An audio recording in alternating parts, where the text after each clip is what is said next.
Hello there.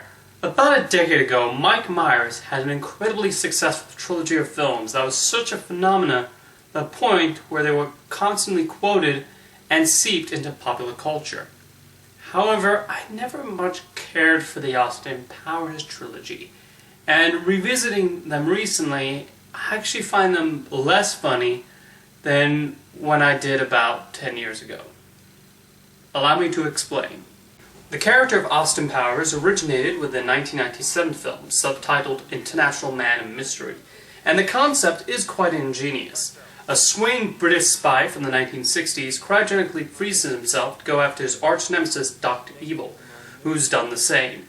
Waking up 30 years later, Austin not only has to stop Dr. Evil from taking over the world, but finds himself a fish out of water in the less swinging and more sexually protective 1990s. That's a great idea for comedy, but I feel Myers and the director, Jay Roach, don't do enough with that. There's a nice scene where Austin finds out everything that has happened in the time he was frozen, but most of the time Myers just dwells on crude jokes, though I will admit to laughing at this bit. One moment that perfectly illustrates the changing times was actually deleted from the final film and can only be seen on the DVD. Why it was taken out, I have no idea. Thankfully, there are a couple of clever bits sprinkled here and there that I think allows it to be the strongest of the three films. The humorous way Austin and Vanessa use random objects to cover up their naked bodies is well done. And at one point, Dr. Evil's son asks the logical question of why he doesn't just shoot his nemesis. I think we've all wondered that when watching a Bond film. Michael York even plays a character named Basil Exposition, whose sole purpose is to give Austin, well, exposition. Myers and Roach also have an obvious love for 1960s cinema, and it comes through nicely in the set design and costumes. One running element in all these films is Myers playing multiple characters, and he does do a pretty good job of differentiating them. The first time I saw Austin Powers, I had no idea Myers was playing Dr. Evil, and I thought it was a completely different actor in the role. While I don't find Dr. Evil that funny of a character, the way the makeup artist and Myers himself were able to make him seem like another actor was embodying the role is rather impressive. However, despite those elements that do work, as a whole I find there are long stretches where I wasn't really laughing. So my opinion of Austin Powers' International Man of Mystery comes down to the most subjective thing. The humor didn't really work for me for a lot of its running time. It feels like a fun idea for an SNL sketch that's been stretched out to a full-length film, to the point where the longer it goes, the laugh per minute ratio goes further down. Though, oddly enough, Wayne's World actually was an SNL sketch, stretched 90 minutes, and I thought that was a lot funnier and more creative. The first Austin Powers did decent business on its theatrical run, but exploded on home video, and New Line immediately greenlit a sequel, titled The Spy Who Shagged Me, and it actually pulled off the impressive feat of outgrossing the first film's entire gross in only its opening weekend. However, I think this is the weakest entry in the trilogy.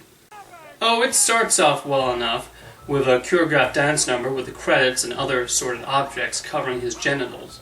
But it also brings to mind one of my biggest problems with The Spy Who Shagged Me.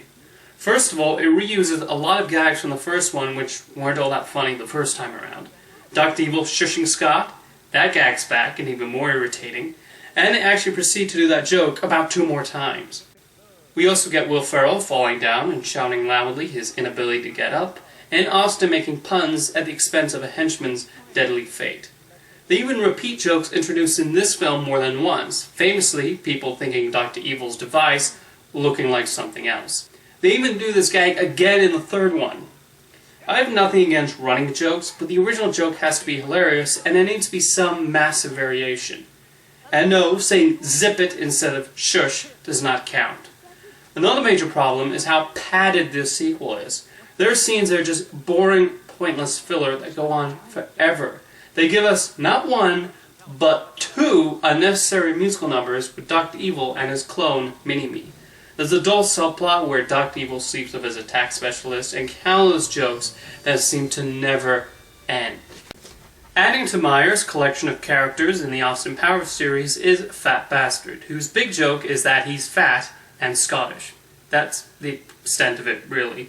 Again, Myers and the makeup artist do an impressive job of convincingly turning him into this new character. Believe it or not, The Spy Who Shagged Me actually got an Oscar nomination for its makeup, and I cannot say it's undeserving. The only thing that makes Myers slightly recognizable is the Scottish accent, which he does in almost everything, and so you can kind of hear traces of, for instance, Shrek in there. That Bastard merely exists to disgust the audience and nothing more, though I will admit this admittedly lowbrow joke, while Austin confuses his stool sample for coffee, made me laugh. Another joke that worked for me was this clever bit of shadow puppetry. Again, it's lowbrow, but manages to succeed in its direction. And there is a certain amount of cleverness than being aware the confusion related to time travel, as it lets you know up front that they threw the rulebook out the window.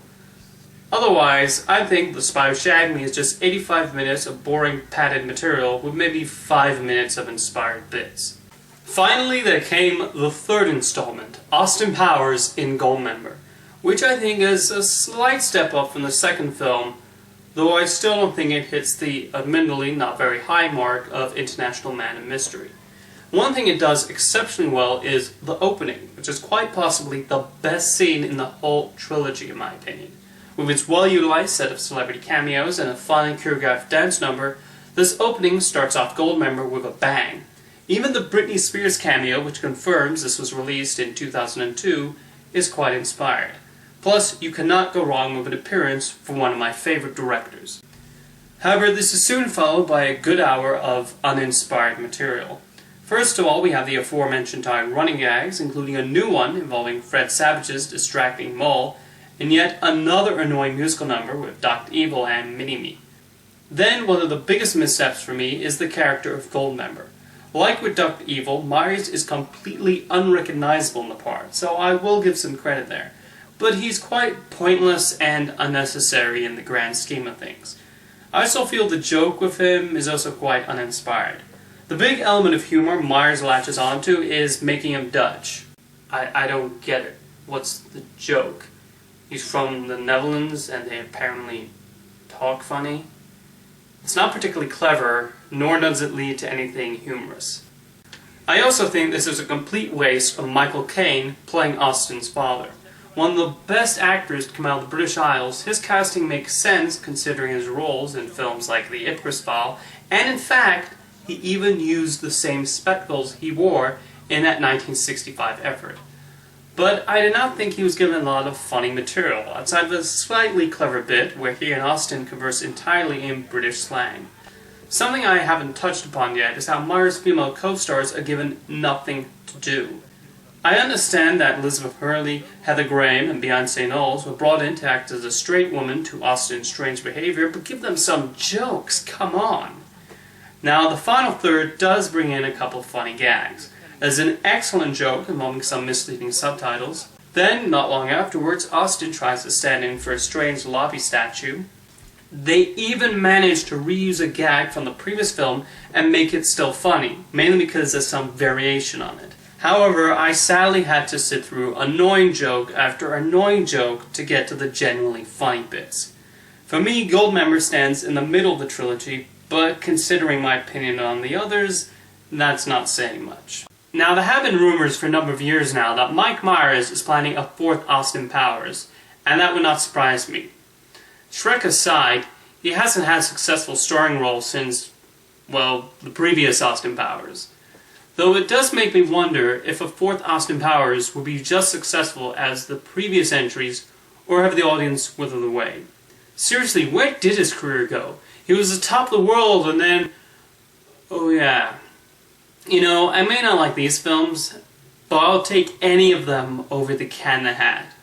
Who throws a Dr. Seuss book, honestly?